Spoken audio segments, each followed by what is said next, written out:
రామ్ గోపాల్ వర్మ ఎందుకు ఈ మాట అనాల్సి వస్తుందంటే సమాజంలో గౌరవం, సమాజంలో ఒక ఒక రెప్యుటేషన్ ఉన్నటువంటి నాయకులందరి మీద కూడా ఇష్టారీతిన అసలు తన ఎగ్జిస్టెన్స్ ప్రూవ్ చేసుకోవడానికో తన సస్టెనెన్స్ ప్రూవ్ చేసుకోవడానికో ఎందుకు చేస్తున్నాడో అర్థం కాకుండా రోజుకు ఒక రకంగా, ముఖ్యంగా తెలుగుదేశం పార్టీ జాతీయ అధ్యక్షులు నారా చంద్రబాబు నాయుడు గారి మీద, జాతీయ ప్రధాన కార్యదర్శి నారా లోకేష్ గారి మీద, అలానే పవర్ స్టార్ పవన్ కళ్యాణ్ గారి మీద జనసేన అధినేత ఇష్టారీతిన ఏ రకంగా అయితే రోజు రోజు ట్వీట్లు చేస్తూ తనకున్నటువంటి చపల బుద్ధిని, తనకున్నటువంటి కుయుక్తుల్ని, తనకున్నటువంటి కుసంస్కారాన్ని రోజు రోజుకి బహిర్గతపరుచుకుంటున్నాడు రామ్ గోపాల్ వర్మ.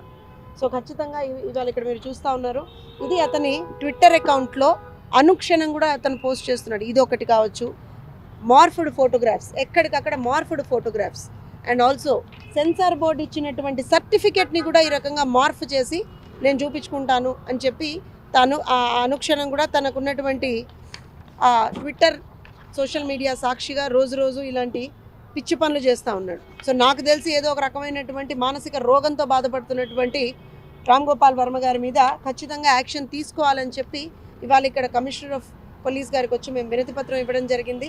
ఎందుకనంటే రామ్ గోపాల్ వర్మ అనేటువంటి వ్యక్తి ఇవాళ రోజున ఒక మ్యాలిషియస్ ఇంటెన్షన్ తోటి మా నాయకులకు ఉన్నటువంటి ఒక గౌరవాన్ని, ఆ గౌరవ మర్యాదలకి భంగం కలిగించేటువంటి విధంగా, అలానే ఒక క్రిమినల్ కాన్స్పిరసీ తోటి, అంటే ఏదో ఆషామాషి వ్యవహారాలుగా ఇతను ఏదో చేస్తున్నాడని అనుకోవడానికి లేదు.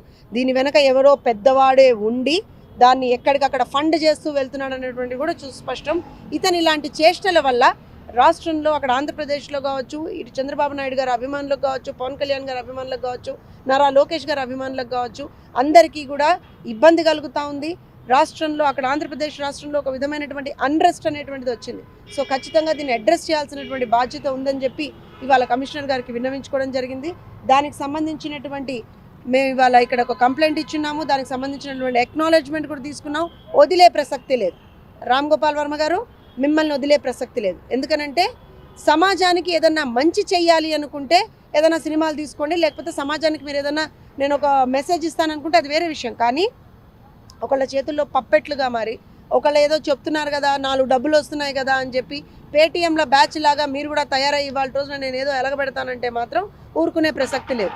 చంద్రబాబు నాయుడు గారి అభిమానులుగా, నారా లోకేష్ గారి అభిమానులుగా, పవన్ కళ్యాణ్ గారి అభిమానులుగా, మంచిని అభిమానించేటువంటి అభిమానులుగా, సంస్కారాన్ని అభిమానించేటువంటి అభిమానులుగా ఎవ్వరం కూడా నోరు మూసుకునేటువంటి పరిస్థితి లేదు. ఇలాంటివే మీరు కంటిన్యూ చేస్తూ ఉంటే మాత్రం ఖచ్చితంగా you will have to go behind the bars, no doubt about that. And we have highest confidence on Telangana police అండి.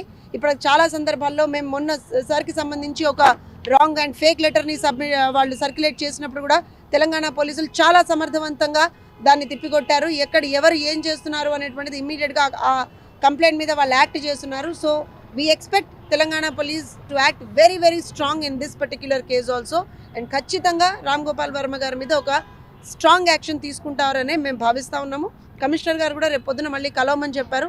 సో ఖచ్చితంగా రేపు పొద్దున 10:30కి వస్తాము, మొత్తం with all the facts and figures. అతనికి సంబంధించినటువంటి ట్విట్టర్ అకౌంట్స్ కావచ్చు, అతనికి సంబంధించినటువంటి మిగతా సోషల్ మీడియా అకౌంట్స్ కావచ్చు, ఏ రకంగా మహిళల మాన ప్రాణాలకి గౌరవం, అంటే వాళ్ళ గౌరవానికి కూడా భంగం కలిగించే విధంగా ఏ రకంగా అయితే రామ్ గోపాల్ వర్మ బిహేవ్ చేస్తాడో అవన్నీ కూడా ఆధారాలతో సహా రేపు మళ్ళీ కూడా కమిషనర్ గారికి సబ్మిట్ చేస్తామండి.